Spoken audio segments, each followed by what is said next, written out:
평온했던 아침의 균열. 아침 공기가 아직 차가웠다.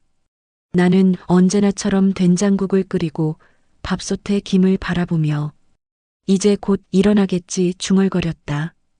아들 준호가 출근하기 전 내가 해주는 아침밥을 먹는 걸 누구보다 좋아했으니까. 하지만 오늘은 달랐다. 방문은 굳게 닫혀 있었고 그 방 안에서는 말소리조차 들리지 않았다. 며느리 수진의 핸드폰 벨소리만 날카롭게 울렸다. 어머니, 오늘은 밖에서 먹을게요. 그녀는 차갑게 말했다. 눈 한 번 마주치지 않은 채 화장 냄새를 풍기며 현관을 나섰다. 이상했다. 며칠 전부터 수지는 내가 만든 반찬에 손도 대지 않았다. 준호도 말을 아꼈다. 회사 일 때문에 예민해요. 어머니, 그냥 좀 내버려 두세요. 아들의 말이 귓가를 맴돌았다. 나는 그 말이 무언의 경고였음을 그땐 몰랐다. 그날 저녁 밥상을 차려놓고 기다렸지만 두 사람은 밤늦게까지 돌아오지 않았다. 연락도 되지 않았다. 그제야 마음이 서늘해졌다. 냄비 속 된장국이 식어가며 내 마음속 불안도 함께 굳어갔다. 다음 날 나는 우연히 들은 동네 아줌마의 말을 믿을 수 없었다. 어머님 며느리분이 요즘 이상하대요. 어디서 돈 빌렸다는 소문도 있고. 순간 심장이 철렁 내려앉았다.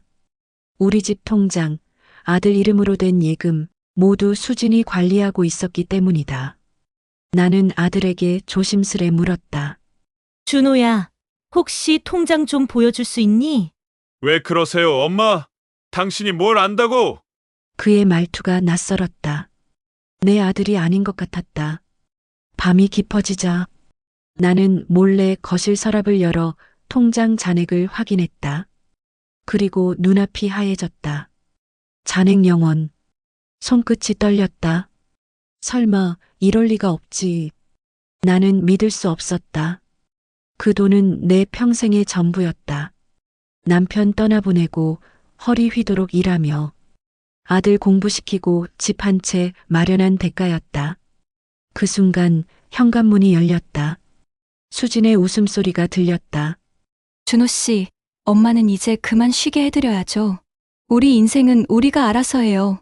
나는 그 말에 가슴이 무너져 내렸다. 그녀의 미소 속엔 분명한 적이가 있었다. 그리고 그날 밤 내 인생의 균열은 그렇게 시작되었다. 밤새 잠을 이루지 못했다. 방 안에 앉아 통장을 쥔 채 나는 꼼짝도 할 수 없었다. 숫자 0이 내 인생을 비웃는 것 같았다. 평생 피땀 흘려 모은 돈, 남편이 세상 떠나기 전 남긴 유산, 그 모든 게 흔적도 없이 사라졌다. 설마 도둑이 든 건 아니겠지?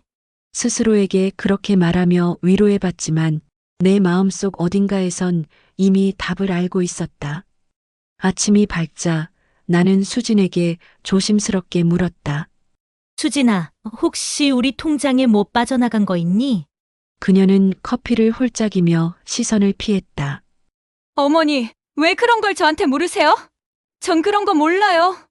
그녀의 말투엔 짜증과 냉소가 섞여 있었다. 그럼 준호한테라도. 아, 그 사람은 요즘 회사 일로 정신없어요. 괜히 그런 말로 기분 상하게 하지 마세요. 그녀는 끝까지 눈을 마주치지 않았다. 순간 손끝이 차갑게 식었다. 며칠 뒤 준호는 퇴근 후 술에 취해 들어왔다. 엄마, 그 돈 잠깐만 쓴 거예요. 그의 말이 비틀거렸다. 잠깐이라니? 그게 내 아버지의 피 같은 돈이야. 엄마, 그만 좀 하세요. 당신 돈이 아니라 우리 가족 돈이에요. 그의 눈빛은 완전히 달라져 있었다.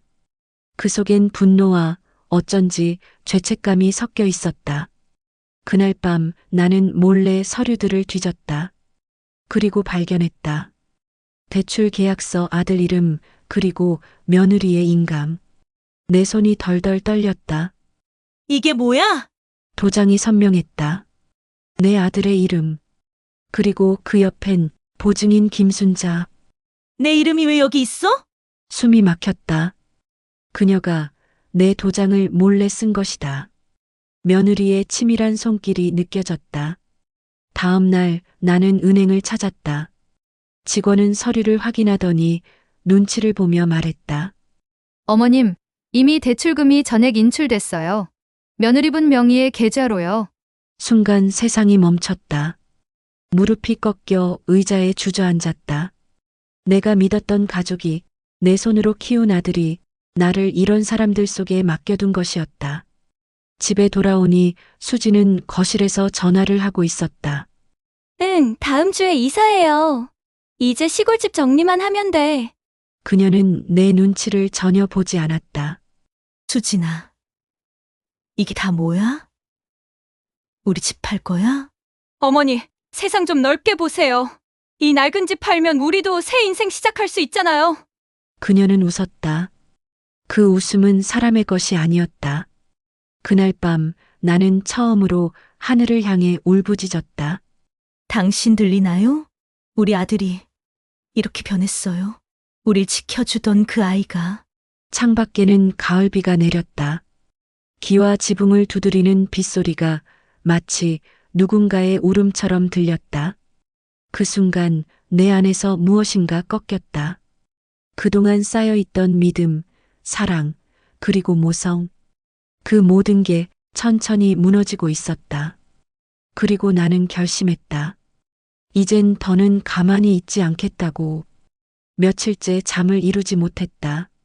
머릿속엔 수진의 웃음소리, 준호의 차가운 눈빛만이 맴돌았다. 도대체 내가 뭘 그렇게 잘못했단 말인가. 평생 가족을 위해 살아왔는데 이제 와서 나는 집에서도 눈칫밥을 먹는 신세가 되어 있었다. 그날 아침 수지는 화장대 앞에서 메이크업을 하며 전화를 걸고 있었다. 응, 오빠 이번 계약 끝나면 바로 갈게요. 아, 걱정 마. 그 노인네는 아직도 눈치 못 챘어. 그 한마디가 내 귀를 찔렀다. 오빠? 심장이 철렁 내려앉았다. 나는 부엌문 뒤에서 숨을 죽인 채 그녀의 목소리를 끝까지 들었다. 돈만 제대로 들어오면 이제 끝이에요. 이 시골집도 팔고 그 돈으로 서울에서 새로 시작할 거예요. 준호? 걘 그냥 이용하는 거죠. 능력도 없는 사람이잖아요. 손에 쥔 수건이 축축하게 젖었다. 그녀의 목소리는 너무나 들떠 있다. 악마는 그렇게 일상의 얼굴로 웃고 있었다. 나는 몸을 떨며 방으로 들어와 앨범을 펼쳤다. 아기였던 준호를 안고 웃던 내 모습, 그 옆에서 밝게 웃던 수진의 결혼식 사진. 저 미소가 다 거짓이었단 말인가. 그날 오후 나는 결심했다. 증거를 잡아야 했다. 그리고 그 길로 아들이 다니는 회사 근처로 향했다. 회사 앞 카페에서 나는 우연히 아들의 직장 동료를 만났다. 혹시 김준호 씨 어머니세요? 예, 그런데요. 저 말씀드려야 할 게 있어요. 며느리분이 요즘 이상한 거래를 하고 다녀요. 부동산 중개명의 빌려서. 그녀의 말은 내 예감을 확신으로 바꾸었다. 수지는 부동산 브로커와 짜고 내 명의로 빌린 대출금을 이용해 투기를 벌이고 있었던 것이다. 거기에 서류 조작, 명예 대여 모든 게 그녀의 계획이었다. 집으로 돌아와 며느리를 마주했다. 수진아, 우리 이야기 좀 하자. 무슨 얘기요? 네가 나 몰래 한 짓 다 알고 있어. 그녀는 짧은 순간 얼어붙더니 곧 입꼬리를 올렸다. 그래서요? 이제 와서 어쩔 건데요, 어머니? 넌 어떻게 그렇게 악하게 변했니? 악하다고요? 전 현실적일 뿐이에요. 돈 없으면 사람도 없어요. 어머니처럼 그렇게 착하게만 살면 아무것도 못 얻어요. 그녀의 눈빛은 냉혹했다. 그 순간 나는 그 얼굴에서 인간의 온기를 느낄 수 없었다. 네가 사람이라면 네 시어머니의 도장을 훔쳐 쓰진 않았을 거야. 훔친 게 아니라 빌린 거죠. 어머니가 아무것도 모르니까 편했어요. 순간 손이 떨려 컵이 떨어졌다. 유리 조각이 바닥에 흩어지고 그 위로 빛이 부서졌다. 그 빛 속에서 나는 한 가지를 깨달았다. 이 집엔 더 이상 사랑이 없었다. 모성이든 부정이든 모두 거짓 위에 서 있었다. 나는 아들을 지키기 위해 수진을 며느리로 받아들였지만 이제는 그 아들이 그녀의 손아귀에 갇혀 있었다. 그날 밤 나는 몰래 경찰서 문을 두드렸다. 제 명의가 도용된 것 같아요. 떨리는 손으로 서류를 내밀었다. 담당 형사는 조용히 고개를 끄덕였다. 어머님, 이건 단순한 가정 문제가 아닙니다. 사기, 문서 위조, 그리고 공문서 범죄로 이어질 수도 있어요. 그럼 제 아들은요? 아드님은 공범으로 보일 수도 있습니다. 그 말이 내 심장을 찔렀다. 아들까지 무너지는 건 바라지 않았다. 하지만 진실을 묻어둘 수도 없었다. 나는 창문을 열었다. 밤하늘엔 구름이 흐르고 있었다. 달빛조차 흐릿했다. 이제 모든 게 변할 거야. 그 순간 나는 알았다. 이 싸움은 단순히 며느리와의 다툼이 아니라 내 인생 전체와의 싸움이라는 걸. 며칠 후 경찰서에서 연락이 왔다. 어머님, 제출하신 서류 확인했습니다. 추가로 진술이 필요하니 내일 오전에 방문해 주세요. 수화기를 내려놓는 순간 가슴이 쿵 내려앉았다. 이제 되돌릴 수 없다는 걸 알았다. 그러나 그보다 두려운 건 이 일로 아들이 다칠지도 모른다는 생각이었다. 그날 밤 식탁엔 싸늘한 공기만이 감돌았다. 엄마, 경찰에 신고했다면서요? 준호의 목소리는 분노로 가득 차 있었다. 수진이가 다 말했어요. 어머니가 우리를 사기꾼으로 만들었다고요. 나는 숨이 막혔다. 준호야. 내가 뭘 모르는구나, 그 여자가. 그 여자가 뭐예요? 엄마, 이제 그만해요. 당신이 자꾸 수진이 괴롭히니까 우리가 이렇게 된 거잖아요. 그의 말은 칼처럼 내 가슴을 찔렀다. 그토록 사랑하던 아들이 나를 향해 당신이라 부르고 있었다. 어머니, 저도 이제 한계예요. 라며 흐느꼈다. 그 연극 같은 울음소리가 방 안을 메웠다. 준호는 그런 그녀를 안아주며 말했다. 울지 마. 내가 다 해결할게. 나는 더 이상 말을 잇지 못했다. 그저 그 두 사람의 뒷모습을 바라보며 무너져 내렸다. 다음 날 경찰서. 형사는 단도직입적으로 물었다. 어머님, 이 대출 서류의 도장은 확실히 본인 거 맞죠? 예, 맞습니다. 하지만 저는 찍은 적이 없습니다. 그럼 누가 찍었죠? 며느리가. 형사는 한숨을 내쉬었다. 그렇다면 가족 간 금전 문제로 보기 어렵습니다. 형사 사건으로 전환할 경우 아드님도 피의자로 조사될 수 있어요. 그 말이 내 귓가를 때렸다. 아들까지 그럴 순 없어요. 나는 눈을 감았다. 그냥 취하하겠습니다. 형사는 고개를 갸웃했지만 더 묻지 않았다. 서류를 챙겨 들고 나오는 내 손은 마치 돌덩이처럼 무거웠다. 집 앞에 도착하자 문이 굳게 잠겨 있었다. 비밀번호를 눌러도 문이 열리지 않았다. 그때 문 안쪽에서 수진의 목소리가 들렸다. 어머니, 잠깐만요. 이제부터 저희 둘만의 공간이에요. 편하게 시골로 내려가시는 게 좋을 것 같아요. 뭐라고? 아, 준호 씨는 지금 회사에 있어요. 제가 대신 말씀드리는 거예요. 그녀의 눈빛은 차가웠다. 그 말 한마디가 내 가슴을 쳤다. 나는 그 집에서 단 한순간에 쫓겨난 사람이 되었다. 비가 오기 시작했다. 내 발밑에 떨어지는 빗물은 눈물과 뒤섞여 구분할 수 없었다. 어디로 가야 할지도 몰랐다. 손에는 낡은 가방 하나, 그리고 남편의 사진이 전부였다. 밤늦게 버스 정류장에서 나는 몸을 웅크렸다. 거리에 불빛이 비쳐 내 그림자가 길게 늘어졌다. 이게 가족의 끝인가? 그때 머릿속에서 남편의 목소리가 들리는 듯했다.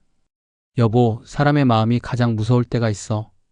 그게 바로 사랑이 증오로 바뀔 때지. 나는 고개를 들어 흐릿한 하늘을 바라봤다. 그리고 속삭였다. 여보, 당신 말이 맞았어요. 나는 그걸 내 눈으로 봤어요. 그날 이후 나는 다시는 그 집의 문을 두드리지 않았다. 단지 마음속에서 하나의 결심이 자라났다. 이대로는 끝내지 않겠다. 그날 이후 나는 작은 고시원 방으로 옮겼다. 창문도 제대로 열리지 않는 그 방 안에서 매일같이 새벽이면 며느리의 웃음소리가 귓가를 스쳤다. 어머니, 저희 둘만의 공간이에요. 그녀의 그 말이 머릿속에서 떠나지 않았다. 며칠 동안은 그저 멍하니 벽만 바라봤다. 손끝에 남은 주름, 설거지로 굳은 손마디, 그리고 남편의 사진. 여보, 내가 뭘 그렇게 잘못했을까? 사진 속 남편은 여전히 미소 짓고 있었다.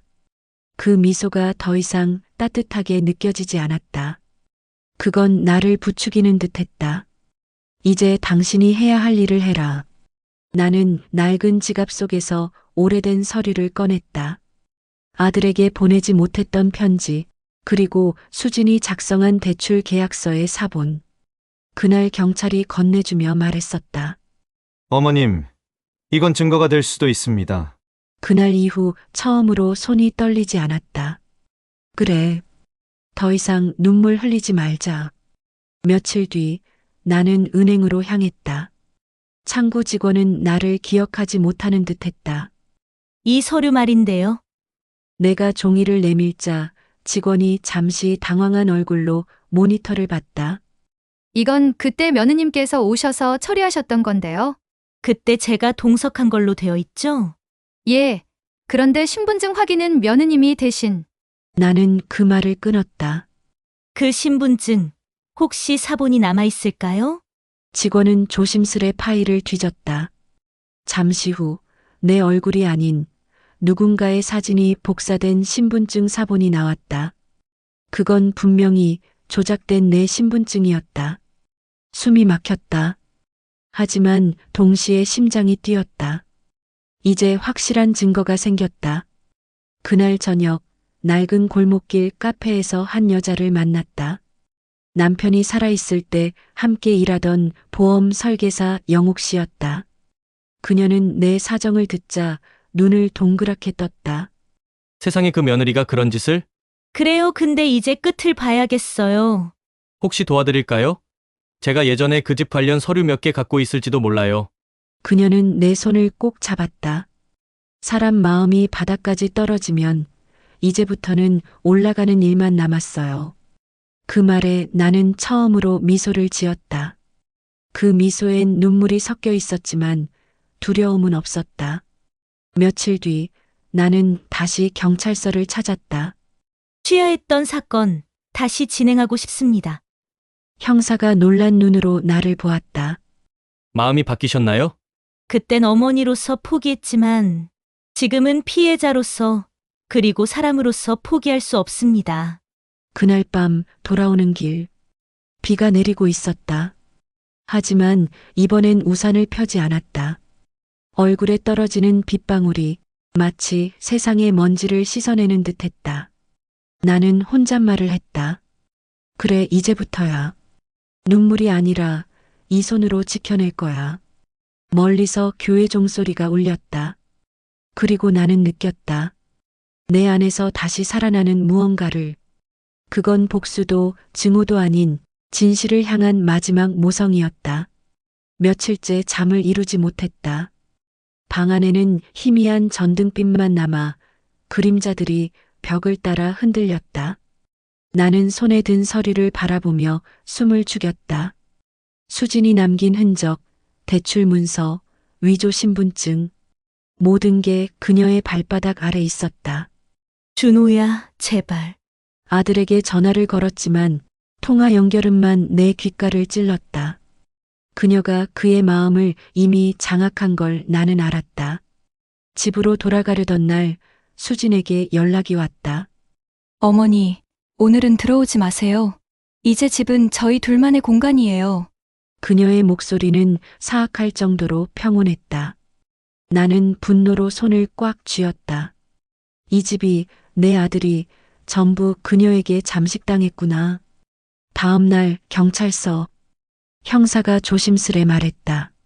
어머님, 며느리분이 반박 자료를 제출했어요. 문서 위조, 대출금 사용 모두 준호 씨와 상의했다고 주장하고 있습니다. 심장이 철렁 내려앉았다. 그럴 리가 준호야. 네가? 머릿속에서 아들의 얼굴이 스쳐갔다. 그의 눈빛이 내 등을 돌리는 순간이 그제야 깨달았다. 아들까지 그녀의 거짓과 조작에 휘말리고 있었다는 것을. 집에 돌아오니 수지는 거실에서 웃고 있었다. 어머님, 오늘도 울고 계셨나요? 정말 안쓰럽네요. 나는 침묵했다. 그 침묵 속에서 내 심장은 무너졌다. 수진아, 넌 인간이 아니야. 사람이라면 현실을 직시해야지. 어머니처럼 착하기만 한 사람들은 다 이용당하잖아요. 말 한마디, 웃음 하나가 내 가슴을 뚫었다. 준호는 그녀를 따라 거실로 들어왔다. 엄마, 이제 그만하세요. 우리 가족은 이미 정리됐어요. 내가 들었던 모든 믿음, 사랑, 모성, 그 모든 것이 한순간에 사라지는 느낌이었다.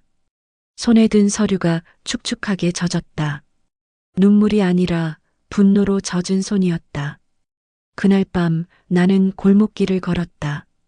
비가 내렸고 거리는 차갑게 반짝였다. 이게 가족이란 건가? 홀로 중얼거리며 발걸음을 멈췄다. 그때 내 앞에 낯익은 그림자가 나타났다. 순자 씨, 제가 도와드릴 수 있을 것 같아요. 영옥 씨였다. 그녀는 숨겨진 증거들을 모아 수진의 조작과 범행을 입증할 수 있는 단서를 쥐고 있었다. 내 심장이 뛰기 시작했다. 절망 속에서 살아남은 모성의 잔불이 이제 다시 불타오르고 있었다. 눈물은 여전히 남았지만 그것은 복수가 아닌 진실을 향한 불꽃이었다. 그날 아침 나는 거울 앞에서 한참을 서 있었다. 손은 떨렸지만 마음은 단단했다. 순자야, 오늘 끝을 내자. 낡은 서류 봉투와 경찰 자료, 은행 증거들을 손에 꼭 쥐었다. 모성의 잔불이 이제 분노로 타올랐다. 집으로 돌아오는 길 마음은 불안했지만 한 발 한 발 내딛는 걸음에는 결의가 실려 있었다. 현관문을 열자 수진과 준호가 동시에 나를 쳐다봤다. 엄마, 오늘은 왜? 수진아, 준호야, 오늘은 다 말해야겠다. 거실에 앉자 나는 봉투를 놓았다. 이게 뭔가요? 준호가 묻자 나는 차분히 말했다. 며느리가 나 몰래 한 모든 일의 증거다. 부동산, 대출, 문서 위조 너도 알게 될 것이다. 수지는 얼굴이 창백해졌다. 이럴 리가. 네가 꾸민 모든 조작과 거짓, 내 아들까지 휘말린 사실까지 모두 확인됐다. 준호가 얼굴을 붉히며 말했다. 엄마, 그럴 리가 없어, 수진이가. 네가 모르는 사이 수진이는 너와 나, 우리 가족을 이용했어. 수지는 허탈하게 웃었다. 어머님 이제 와서 뭐가 바뀝니까? 그냥 현실을 받아들이세요. 그러자 나는 떨리는 목소리로 외쳤다. 현실이란 사람의 마음을 속이는 것이 아니야. 내 평생 너희를 위해 희생했던 날들을 기억해라. 준호의 눈에서 혼란과 죄책감이 뒤섞인 눈물이 흘렀다. 그는 수진을 바라보다가 나를 바라보았다. 엄마, 제가 잘못했어요. 엄마 마음을 이해 못했어요. 수진은 순간 말을 잃었다. 그리고 그때 영옥 씨가 문을 열고 들어왔다.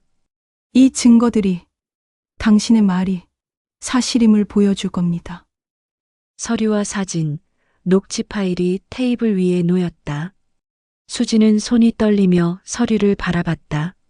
이게 다 어떻게? 나는 차분히 말했다. 모든 거짓은 드러나기 마련이야. 이제부터 우리 가족이 다시 시작할 수 있는 기회를 가져야 해. 준호는 무릎을 꿇고 말했다. 엄마, 용서해 주세요. 제가 늦게 깨달았어요. 나는 그의 머리를 쓰다듬으며 속으로 눈물을 흘렸다. 하지만 이제 그 눈물은 분노가 아니라 진심을 전한 어머니의 눈물이었다. 수지는 결국 경찰서에 자진 출석했고 아들은 그녀의 거짓과 조작을 온전히 깨닫게 되었다. 비로소 집안은 균열에서 벗어나기 시작했지만 그녀의 얼굴에는 후회와 상실감만 남았다. 나는 거실 창밖을 바라보며 혼잣말을 했다. 끝이 아니야, 이제. 다시 시작할 수 있겠지. 그날 밤 집안에는 오랜만에 평화로운 숨소리만이 남았다. 모성의 분노는 끝났고 진실이 폭발하며 가족은 최소한의 깨달음을 얻었다. 그러나 마음 한켠엔 아직도 회복되지 않은 상처와 서로의 믿음을 다시 쌓아야 한다는 긴 여운이 남았다. 그날 이후 집안은 고요했다. 하지만 고요 속에 담긴 긴장감은 아직도 마음 한켠에서 맴돌았다. 준호는 내 앞에서 눈물을 떨구며 사과했고 수지는 법의 심판을 받기 위해 조용히 떠났다. 그래도 집안의 공기는 이전보다 훨씬 가벼웠다. 나는 부엌에 앉아 손자 사진을 바라봤다. 작은 손, 천진한 웃음, 그리고 내 마음속 깊이 자리한 그리움. 그래, 나는 여전히 이 가족을 위해 살아가야 한다. 혼잣말로 중얼거리며 손수 만든 반찬을 하나하나 정성스럽게 담았다. 그 과정에서 느껴지는 평범한 일상의 온기가 어제의 상처들을 조금씩 덮어주는 듯했다. 준호가 부엌으로 들어왔다. 엄마, 오늘은 같이 밥 먹어요. 나는 고개를 끄덕이며 웃었다. 그 웃음 속에는 과거의 아픔과 배신, 그리고 용서까지 모두 스며 있었다. 저녁 식사 후 나는 작은 편지를 꺼냈다. 아들에게 직접 쓰는 사과와 감사, 그리고 앞으로의 다짐이 담긴 글이었다. 준호는 편지를 읽고 눈시울을 붉혔다. 엄마, 제가 더 잘할게요. 창밖에는 노을이 지고 있었다. 그 빛은 오래된 집안까지 스며들며 낡은 벽지와 먼지 낀 가구를 부드럽게 물들였다. 나는 잠시 눈을 감고 숨을 고르며 생각했다. 이제야 조금은 마음이 놓이는구나. 그러나 마음 깊은 곳엔 아직 아쉬움이 남았다. 수진으로 인해 상처받은 아들과 나, 그 모든 시간이 되돌릴 수 없다는 현실. 그럼에도 불구하고 우리는 다시 서로에게 기댈 수 있었다. 완벽하지 않지만 최소한의 진심과 이해로 이어진 관계였다. 며칠 뒤 준호와 나는 손자와 함께 공원에 나갔다. 아이의 웃음소리가 바람에 실려 내 귀에 닿을 때 나는 알았다. 상처가 남아도 삶은 계속된다는 것을, 그리고 모성은 언제나 다시 일어설 수 있다는 것을. 집으로 돌아오는 길 나는 속으로 다짐했다. 앞으로는 조금 더 단단하게, 그러면서도 부드럽게 살아야겠다. 내 마음도 가족도 이제는 지킬 수 있어야 하니까. 집안에 돌아오니 준호가 손수 작은 화분을 내밀었다. 엄마, 새로 심은 거예요. 우리 가족처럼 다시 시작하자는 의미로요. 나는 화분을 바라보며 미소를 지었다.